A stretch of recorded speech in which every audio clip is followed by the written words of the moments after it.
Hola, el día de hoy vamos a presentar este esquema que tienes en pantalla y que se denomina teoría del caso. La teoría del caso tiene tres niveles: el nivel normativo, el nivel de los hechos y el nivel de las pruebas. Para poder completarlo hemos partido de identificar una pretensión que puede ser en este caso la de alimentos. Luego hemos identificado la norma que lo regula, que sería el artículo 472 del Código Civil. Dice esta norma que se entiende por alimentos lo que es indispensable para el sustento, habitación, vestido, educación, instrucción, capacitación para el trabajo, asistencia médica, psicológica y recreación según la situación y posibilidades de la familia. También los gastos del embarazo de la madre desde la concepción hasta la etapa del posparto. Muy bien, y también precisa artículos siguientes como el 474, que existe una obligación recíproca de alimentos: 1 entre los cónyuges, 2 ascendientes y descendientes y 3 hermanos. Bien, esto entonces permite identificar en primer lugar cuál es la pretensión que vamos a desarrollar en este esquema.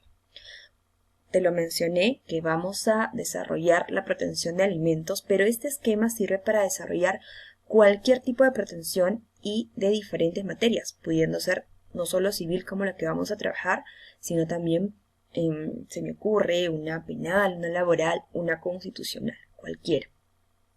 Luego de haber identificado la pretensión y la norma que le sirve de sustento, vamos a identificar las partes. Recuerda que la pretensión en general tiene elementos, ¿verdad? Los elementos subjetivos que están dados por la parte demandante y la parte demandada. En este caso, la parte demandada es Antonio y la parte demandante es Manuela. Manuela y Antonio son cónyuges y en este caso nuestra cliente Manuela le va a pedir alimentos a su esposo. Muy bien. Luego de que tenemos identificado el caso, entonces vamos a desarrollar la parte normativa con sus elementos constitutivos. ¿Qué son estos elementos? Son aquellos que forman parte de la pretensión, pero no de los elementos subjetivos, sino básicamente de la pretensión vinculada a los elementos objetivos, es decir, la causa y los fundamentos. Son aquellos elementos que no pueden faltar en la pretensión que vamos a analizar para que pueda declararse fundada. Son indispensables y necesarios. Entonces, si recordamos un poco esta institución, verificamos la definición en el código, buscamos un poco de doctrina, leemos un poco de jurisprudencia, seguramente recordarás que esta pretensión tiene tres elementos. Bien, efectivamente, encontramos como primer elemento la obligación que nace del mandato de la ley, es decir, los sujetos que puedan pedir alimentos tienen que tener un amparo normativo y una disposición expresa que obligue al sujeto demandado. Luego tenemos la posibilidad económica del obligado, que nos dice que si bien, por ejemplo, el cónyuge está obligado a pasar alimentos a su esposa, tiene que tener una posibilidad económica. Y la pensión de alimentos se ajustará en atención a sus posibilidades. Y finalmente encontramos las necesidades del alimentista, que en este caso será Manuela, y que estará vinculado a precisar cuánto es el monto que ella necesita, atendiendo a los criterios que componen los alimentos. Muy bien, vamos a precisar que estas necesidades, conforme el artículo ya mencionado, se van a desagregar en diferentes conceptos. Vean, encontramos entonces los siguientes componentes. Primero, lo necesario para el sustento, entiéndase como alimentación en sentido estricto. Lo necesario para la habitación, menciona la norma, es decir, la vivienda. Lo necesario para el vestido, ¿verdad? Ropa, calzado, abrigo. Lo necesario para la educación, en este caso tratándose de cónyuges, no corresponde al concepto de educación. Instrucción, capacitación para el trabajo, podría ser si es que el cónyuge se está reincorporando a trabajar o adquiriendo alguna capacitación adicional para poder laborar y luego ser independiente, pero no lo vamos a considerar. Otro concepto también es asistencia médica o psicológica, ¿verdad? O psicológica. Y recreación.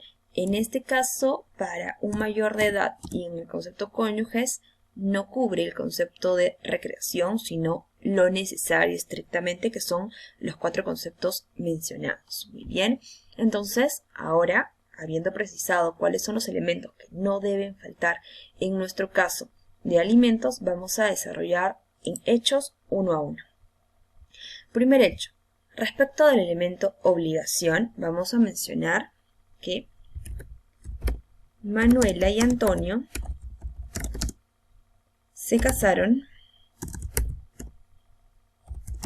en el 18 de enero del 2005, ¿correcto? Entonces, primer hecho vinculado a la obligación emana del vínculo matrimonial, ¿correcto? Entiéndase que contrajeron matrimonio civil. No es preciso señalarlo porque como abogados sabemos que la obligación nace del matrimonio civil y no más bien del matrimonio religioso.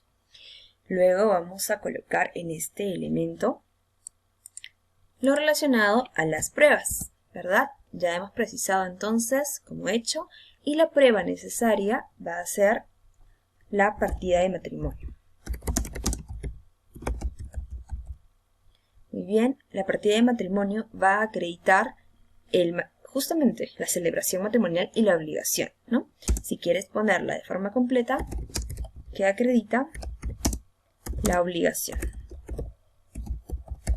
Muy bien. Vamos a ir con otro elemento, que será posibilidad económica del obligado. Respecto a este elemento, tenemos los siguientes hechos. Vamos a hablar entonces de Antonio. Antonio trabaja en la minera Cerro Azul en la ciudad de Lima. Es un caso hipotético, ¿verdad? Ya está. Otro hecho es que Antonio gana la suma mensual de 5.000 soles como funcionario. Muy bien. Estos dos aspectos son importantes para ver cuál es la posibilidad económica que va a tener Antonio al momento de fijar la pensión de alimentos y que tiene que superar un margen que permite establecer que no solamente se va a mantener a sí mismo, sino también tiene un excedente para poder atender las necesidades de la esposa cómodamente, ¿verdad? Nos interesa también precisar que es trabajador directo y permanente de la minera, por lo que recibe todos los beneficios económicos. Muy bien, entiéndase utilidades y otros, ¿verdad? Muy bien, vamos a ver ahora otros hechos aquí que nos interesa precisar. Es que no tiene hijos dentro o fuera del matrimonio. Muy bien, no tiene hijos dentro o fuera del matrimonio. No tiene otras obligaciones alimentarias. Muy bien, listo. Entonces vamos a desarrollar ahora la parte de las pruebas en este caso. Respecto de que Antonio trabaja en la minera Cerro Azul, lo podemos acreditar con una boleta de pago, con un certificado de trabajo si lo tuviéramos, o de pronto con la declaración de impuesto a la renta, ¿no? Entonces también lo podemos hacer con una declaración de la parte contraria, o con un informe que se le pueda pedir a la minera Cerro Azul. En este caso vamos a hacerlo de manera más rápida, tomando en cuenta que como cónyuge posiblemente tiene información que pueda presentar y ahorrarnos el trabajo de pedir prueba que se tenga que generar en el proceso judicial. Así que siempre vamos por lo más sencillo. En este caso tenemos copia de la original de la boleta de pago, ¿no?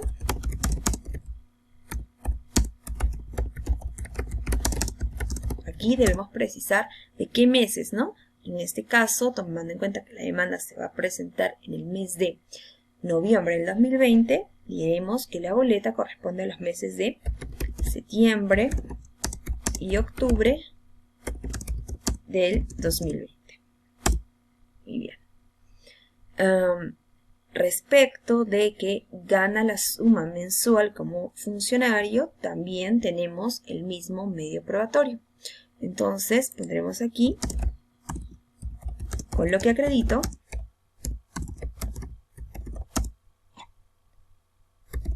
su relación laboral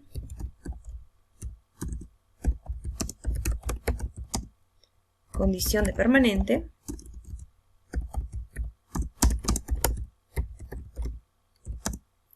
puesto de trabajo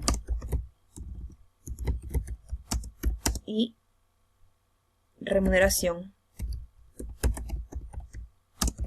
mensual. ¿Correcto? Entonces tengo que con este simple medio probatorio acreditamos diversos hechos vinculados a este elemento de posibilidad económica del obligado. Ahora, respecto de que no tiene hijos dentro o fuera del matrimonio y no tiene obligaciones alimentarias, podríamos acreditarlo con una declaración testimonial o declaración de parte, ¿no? Directamente del demandado,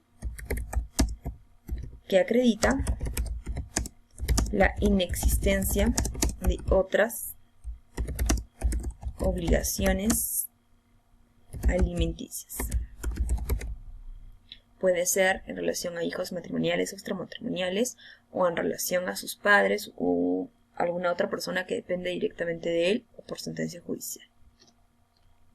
Bien, entonces, si consideramos que con estos medios probatorios acreditamos suficiente la posibilidad económica, quedamos allí, pudiendo ser que de pronto en nuestros hechos el demandado tiene otros ingresos. Entonces aquí tendríamos que presentar otros medios probatorios. Muy bien. Veamos ahora las necesidades del alimentista. Respecto al siguiente concepto, denominado necesidades del alimentista, encontramos varios criterios. En principio, habitación, asistencia médica, sustento y vestido. Hemos considerado estos criterios y no otros de la lista que está establecida en el artículo 472 porque recordemos que entre cónyuges es estrictamente lo necesario. Entonces no cabía considerar conceptos como lo que es gastos de educación, instrucción, recreación, ¿verdad? Entonces vamos a verificar punto por punto que ya hemos completado el cuadro y hemos puesto, por ejemplo, en habitación que Manuela vive en una casa alquilada donde paga la suma mensual de 1000 soles, ¿no? Y se acredita con el contrato de alquiler. Luego también ingresa en ese concepto gastos por servicios de agua, luz, cable, gas natural, guardianía, ¿no? Y están los recibos correspondientes. Respecto al ítem asistencia médica, estamos considerando que Manuela tiene una enfermedad que es diabetes y que requiere un tratamiento que tiene un costo de medicinas de 150. Tenemos el informe médico que lo acredita y copias de recibos. Luego tenemos que cuenta con un seguro médico por el que paga 200 soles para sus tratamientos, ¿no? Y aquí está acreditado con el contrato. Para acudir a las citas tiene que transportarse, ello le genera un gasto de 500. Tenemos el recibo del servicio de la empresa de taxi por algunos meses que acredita estos montos. Luego tenemos 3 comidas diarias, eso está vinculado al concepto ya de sustento, que es estrictamente vinculado a la alimentación. Hemos calculado por comida, ¿verdad? Desayuno 10 diario, almuerzo 15 diarios, cena 15 diarios. Esto es promedio, tomando en cuenta que algunos días la comida, el almuerzo podría ser más o menos. Y en general, multiplicado por 30 cada uno da un promedio de 1200. Acreditamos con recibos de compras por víveres en almacenes, en centros comerciales, en supermercados. Luego tenemos también que por la enfermedad debe consumir productos específicos para mantener sus niveles de azúcar, que puede ser fruta, yogur, otros especiales, por 500 soles, lo acreditamos con los recibos respectivos. También hemos considerado los gastos por vestido y finalmente que Manuela no trabaja porque siempre se dedicó a labores del hogar, lo que acreditamos con la declaración del impuesto a la renta. Importante señalar que la suma de todos esos conceptos debe darnos el monto del petitorio de alimentos. Entonces debe guardar estricta relación. Si yo pido Para Manuela, la suma de 5.000 soles, eso debe guardar relación con los fundamentos de hecho que yo voy a sustentar en mi demanda. Y si en el petitorio se advierte una suma y de los hechos otra, hay una falta de conexión lógica, ¿no? Que podría rechazar la demanda al momento de calificar o, más grave aún, al momento de sentenciar. Entonces siempre tenemos que verificar que en el proceso exista coherencia entre el petitorio, los hechos y los montos que se consignan y sobre todo y en especial las pruebas, que es lo que va a acreditar justamente que Manuela necesite este monto para poder sobrevivir, ¿verdad? Entonces, luego de revisar todos los montos consignados, vamos a establecer el petitorio y de la sumatoria nos sale el monto de 3.800. Aquí, importante precisar entonces el monto del petitorio una vez revisado correctamente todo el material probatorio y consignados los hechos, que corresponde a la suma de 3.800. Tengan cuidado con la redacción, siempre las comas y los puntos en su lugar, y precisar que este monto íntegro se lo vamos a pedir al demandado porque la demandante no trabaja y porque es la condición que ellos siempre han tenido al momento de la celebración y la vida en matrimonio. Finalmente, también precisar pues que la pareja se encuentra separada porque Antonio y Manuela se han separado y él se fue de la casa. Y esto lo consignamos como hechos en parte del elemento obligación.